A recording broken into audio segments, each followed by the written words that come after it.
Hi అండి, నమస్తే. మనము రైస్తో చేపల పులుసు చేసుకుంటాం కదా, చాలా బాగుంటుంది. నేను మిల్లెట్స్ రైస్ చేసి చేపల పులుసు చేస్తున్నాను. దానికి కావాల్సిన పదార్థాలు చూసేద్దాము. ఉల్లిపాయలు, టమాటా, పచ్చిమిర్చి, చిన్న కొబ్బరి ముక్క, వెల్లుల్లి, అల్లము, చింతపండు జ్యూసు, కొద్దిగా ధనియాల పొడి, జీలకర్ర పొడి, గరం మసాలా, కొత్తిమీర, కరివేపాకు. పులుసుకి మనకి నేను బొచ్చు చేపలు తీసుకున్నానండి. అవి మంచిగా కడిగి ఉప్పు కారము రాసి పక్కన పెట్టుకున్నాను. మిల్లెట్ రైస్కి 3 రకాల మిల్లెట్స్ తీసుకున్నాను నేను.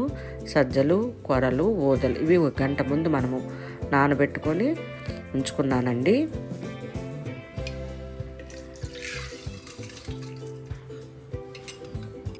ఇప్పుడు కుక్కర్ పెట్టి రైస్ని ఉడికించుకుందాం. రైస్ని ఉడికించుకుందాము. రైస్ని తయారు చేసి పక్కన పెట్టేసుకుందామండి. ఇప్పుడు పులుసుకి కావాల్సిన ముక్కలన్నీ మిక్సీ గిన్నెలో వేసి మంచిగా పేస్ట్ చేసుకుందాము. ఈ పేస్ట్ని మంచిగా మనము ఆయిల్లో వేసి వేయించుకోవాలండి. కళాయి పెట్టి ఆయిల్ వేసుకొని పేస్ట్ని వేసి కొద్దిగా గరం మసాలా పొడి, ధనియాల పొడి, జీలకర్ర పొడి వేసి ఉప్పు కారము వేసి ఆయిల్ని మూత పెట్టి ఆయిల్ తేలే వరకు మంచిగా వేయించుకోవాలండి.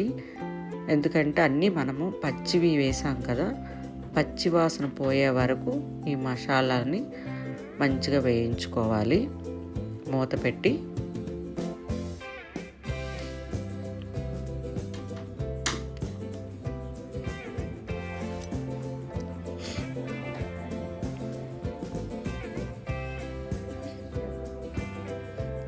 ఇప్పుడు ఆయిల్ తేలే వరకు మసాలా ముద్ద బాగా వేగిందండి. దీంట్లో కొద్దిగా చింతపండు వేసుకొని మనము కొద్దిగా సరిపడా వాటర్ కూడా వేసుకుందాము. పులుసుకి అంటే పల్చగా కావాలి కదా, కొద్దిగా పల్చగా చేసుకుంటేనే పులుసు బాగుంటుందండి.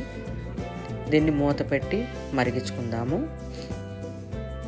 పులుసు బాగా మరుగుతుంది కదా, ఇందులో మనము చేప ముక్కలు వేసుకుందామండి. చేప ముక్కలకి పులుసు పట్టే వరకు ఉడికించుకుంటే చాలా టేస్ట్గా ఉంటుంది, చాలా బాగుంటుంది.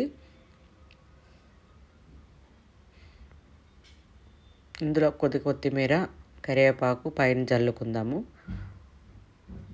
ఆయిల్ తేలే వరకు పులుసుని మరిగించుకుందామండి.